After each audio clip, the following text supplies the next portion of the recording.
Hello and welcome to the weekly OKPreps Extra High School Football Show. I'm Patrick Prince, joined by Barry Lewis. We're here to talk a little football. We'll get in a little bit to last week, but mostly talk about the week upcoming. Barry, let's look back and then we'll look forward. What was your biggest surprise last week? I was surprised at the game I was at, the Woodland Pahuska game, which was a Class A showdown. And I thought it was going to be, had the potential to be a game like 48-46 that the two teams played 2 years earlier. I thought Woodland and Pahuska were really evenly matched. Well, Woodland got its 46 as it did 2 years ago, but Pahuska only got 8 this time. So it was really a revelation. Woodland, I came away from watching the game as Woodland really has a great chance for a state championship. Knew they had the offense, but their defense was really stood out for me because their offense wasn't really clicking in all cylinders, but the defense to stop a team like Pahuska the way Woodland did, you can win state titles with that type of defense. So that was from the game I saw, that was a big takeaway. And from the other games that were out there, Bixby's back to being Bixby. Bixby went to Choctaw and just rolled, and that's a really good Choctaw team, but Bixby showed why it's Bixby. And Sand Springs, I expected them to win at Bishop Kelly, but it was a very convincing win for Sand Springs. A lot of games in that series have been close. Well, when they had played a few years ago, the games had been competitive. This one wasn't. Sand Springs just rolled Easton Webb, throwing for 447 yards. Sand Springs could be one of those interesting under the radar teams. They might be better than we think they are. They lost their first two games. Well, they were playing Bixby and Owasso. So it's a really tall order there. Didn't really expect them to win, but I think that has made, if you can survive those games and stay healthy, I think those can be really helpful to you down the line, makes you a much better team, and they'll be very much ready for what 6A2 has to throw at them. I was really surprised. Well, I say really surprised. I was a little surprised by Wagner's performance at Bristow. You had mentioned that as a potential upset watch with good reason, given some of the good history recently between those two teams. And from the beginning, it looked like it might be that Bristow marches down, scores, takes an early 7-0 lead, and you're thinking maybe we have a game here. And then that was it. Wagner just put it on them, and their defense flexed their muscles. Bristow didn't score, and it was 41-7. But what your take on how that game ended up? Well, Patrick, there's a reason I hadn't brought that up because I did have Wagner as the team that should be on upset alert. So I was trying to forget that because it didn't look so good afterwards. But as I wrote in my column today, the top games column, it really seems like Wagner, after letting a state title really slip away last year.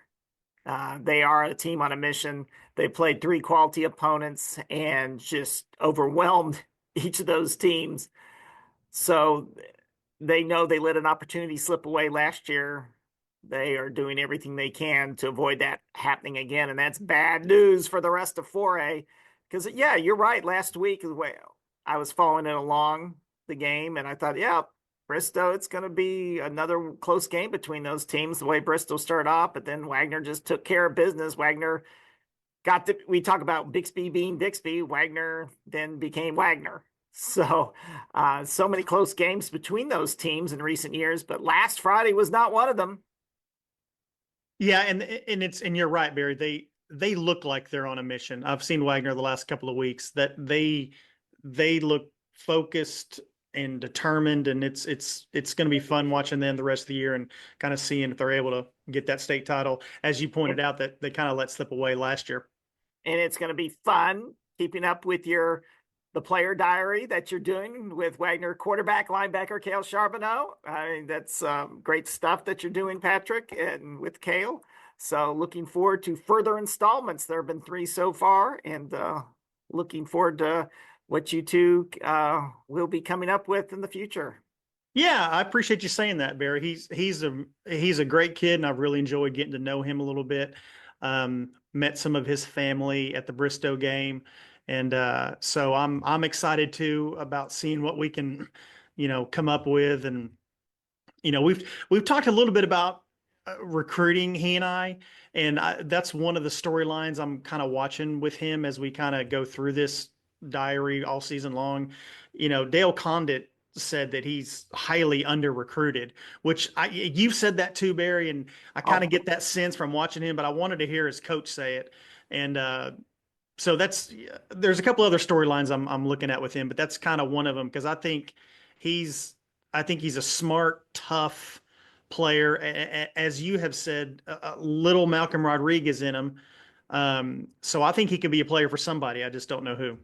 right. I'm just like at this point 8 years ago, Malcolm Rodriguez was way under recruited. So I'm not saying Kale's going to be playing in the NFL one day, although I'm not going to count him out from doing anything he puts his mind to doing. But I certainly think he could play at least at a mid-major in college football. Yeah, 100%. All right, let's talk about the big game this week, Barry. Number 4, Jenks at number 2, Bixby. You mentioned Bixby a little bit earlier.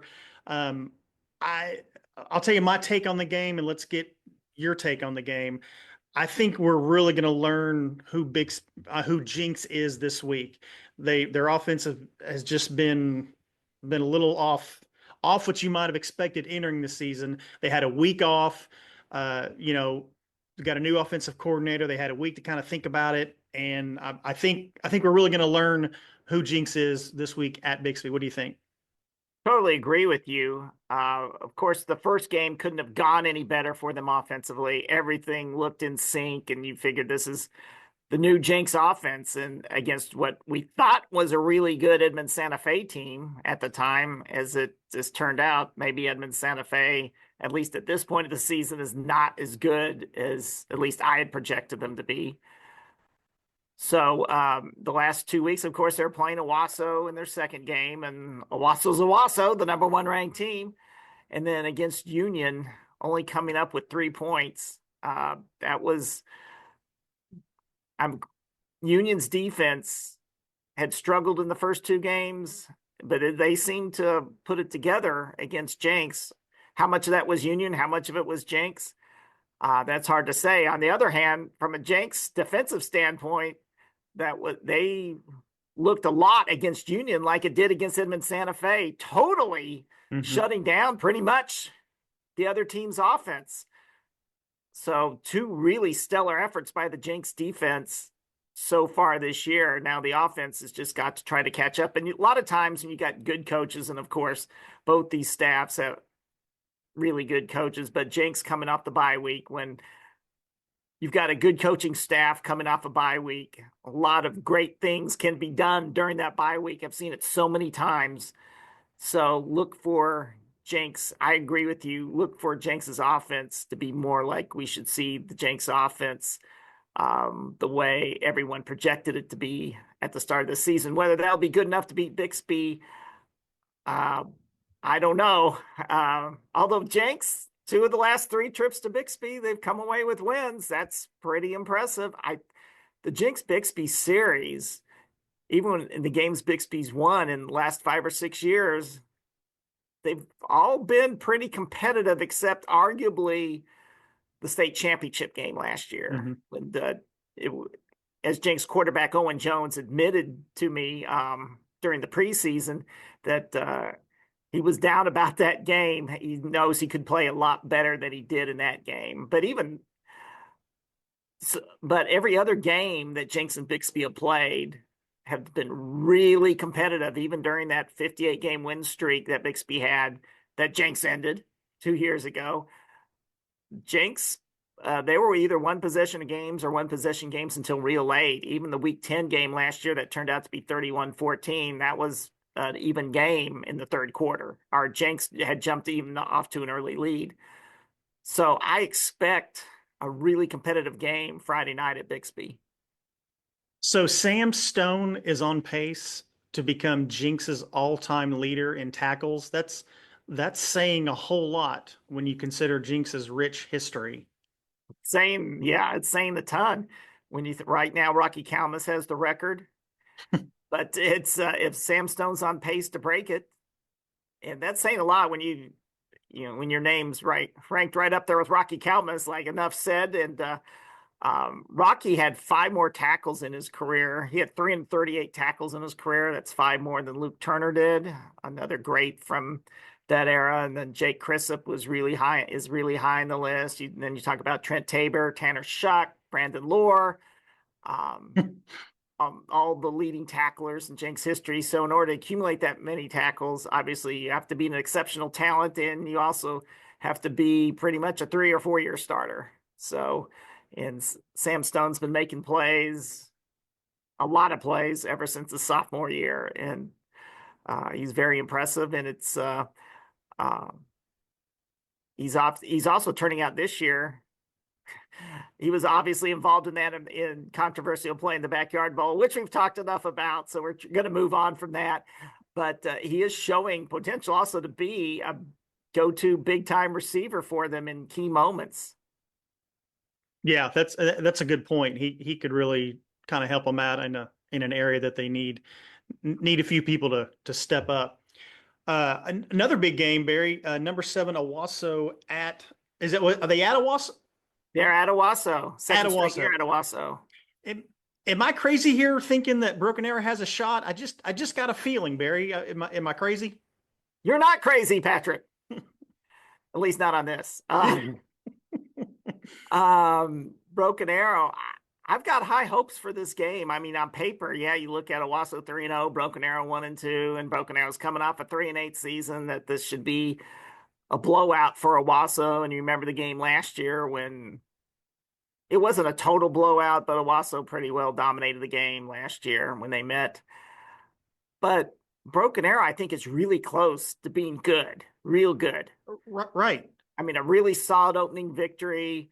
And then they played the best team, arguably, in Arkansas, a game they led quite a bit and wind up losing by a touchdown. Then they lose by 1 in overtime to Mustang in a game that we thought would be a toss-up, and it was. And that was a really good measuring stick, I think, for Broken Arrow to go on the road the last 2 weeks have been a really good gauge of how the progress that they've made. They just need to win one of those type of close games because they've let a lot of close games just fallen short in recent years. But I think Broken Arrow is really confident. That's what struck me when I talked to some of their players before the season when they were at Tulsa World Photo Day, that they're a confident group, even though they really were coming off of one of the roughest seasons in Broken Arrow history last year. But they're convinced they've got the talent to win a state championship.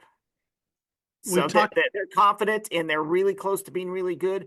And I think they're close to having a breakthrough game. If Owasso is not clicking on all cylinders this week, the Broken Arrow, they could be vulnerable to an upset. Broken Arrow's offense has been really good for the most part. Right. So, I mean, I'm not picking Broken Arrow to win, but I'm just thinking, 2 years ago, it was a game that went right down to the final seconds. Owasso won. Could be a similar case this Friday night in the Patriot Bowl. Both teams are led by first-year starting quarterbacks. We've talked a lot on this show about Owasso's Drew Frankenfield, and rightfully so. But why don't you tell us a little bit about Broken Arrow's first-year starting quarterback? I'll let you pronounce his name because I don't want to get it wrong. Jeremiah Satimba. Satimba. Okay, tell us about him. He's a good run pass threat. He's thrown for over 800 yards. I think that's the most in 6A1 actually so far this season. That's saying a lot. A lot of good quarterbacks in 6A1. He can run. He's very confident. He's one of those that I was really impressed when I would talk with him at Photo Day. He's Broken Arrow's offense, I think, has exceeded some expectations so far this year. And Owasso's has too. When you've got a first-year starting quarterback in 6A1 and playing the competition these teams play, that can be really rough, even if you're a really good quarterback, as we saw with Knox Dyson last year for Owasso, as good as he was and turned out to be. It was a rough start last year, if you remember, and Yeah. then he just took off right after that. Now he's at LSU. So for Jeremiah to have got off to the start he has, that's saying a lot. Now, And is as well he as is track he and a field too. sophomore like Drew?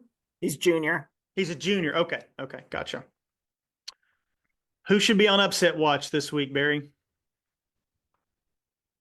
Mm, Well, on paper, it would seem like McAllister should roll over Kawita 2-1 versus 0-3. McAllister is ranked ninth in 5A, but Kawita is probably one of the more dangerous 0-3 teams around. They lost to Wagner, played them respectably. I mean, Hmm. Kawita graduated a lot of good players from a really good team last year. So, but the last 2 weeks, Kawita's lost in some heartbreakers against good competition. So they're a deceptive 0-3. The McAllister Kawita series has had some really close games and some surprising results in the last 5 or 6 years.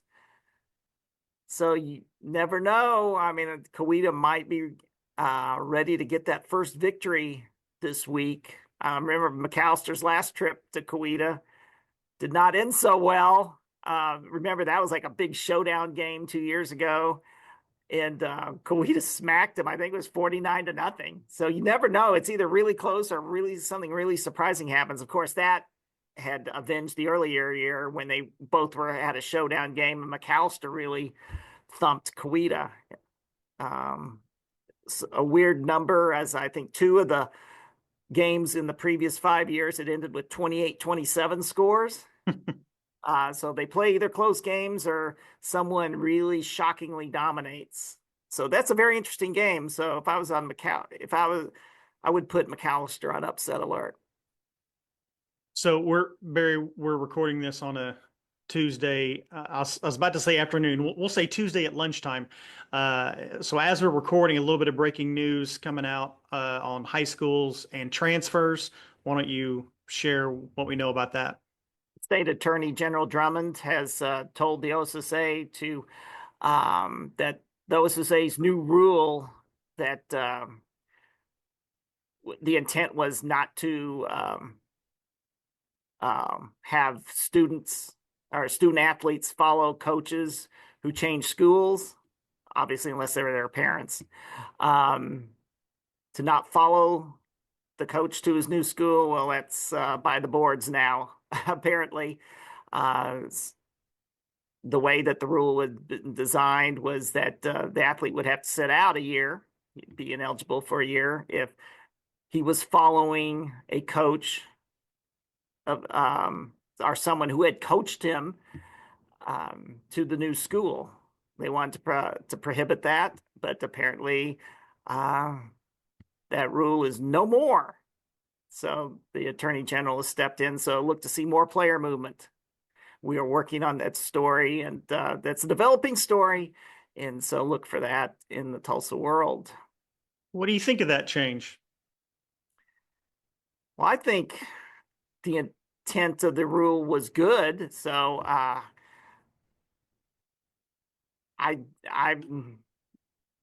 I'm not really. I like the rule. I like because I just like at the college level too. I don't want to see players following their coaches all over the place and potentially decimating a program. It's not, of course, in other sports that could have more of a devastating effect than in football. But not really a fan of that rule. I mean, not really a fan of the ruling by the attorney general. You, But I thought that the intent of the rule was good. But it's just this just follows along with the trend of giving student athletes more movement. well, and it's like what we've said. High college football is becoming more like pro football, and now high school is becoming more like college football. Right. And you see that at the college level where, of course, you saw that with Caleb Williams a few years ago. So with following Lincoln Riley. So, um, yeah, I didn't like it at the college level either. don't really like at the high school level, encouraging players to follow their coaches to their new destination. What game are you going to cover Friday, Barry? It's a tough one, but I'm going to go to Broken Arrow to Owasso. Well, Bill Haston will take Jenks at Bixby. Yeah, I'd love to be at either one of them in Collinsville, Del City at Collinsville. That has the potential to be a blockbuster too. So it's like one of these times where like I wish I could be at three places at once. You're one of the hardest working guys I've ever been around, Barry, but you haven't figured out how to be at three places at once yet. You're still working through that. Not yet. All right. Yes, except for through the magic of technology. Right. But it's interesting that neither of these games, if you're going to want to see these games, neither one of them's the Your View game of the week. So you're going to have to go to the game. Who does Your View have? Ponca City at Muskogee. Okay. All right, we'll leave it there for this week. Barry and I will be back next week, and we'll talk more high school football. Barry, appreciate the knowledge as always, and we'll talk soon. Thanks, Patrick.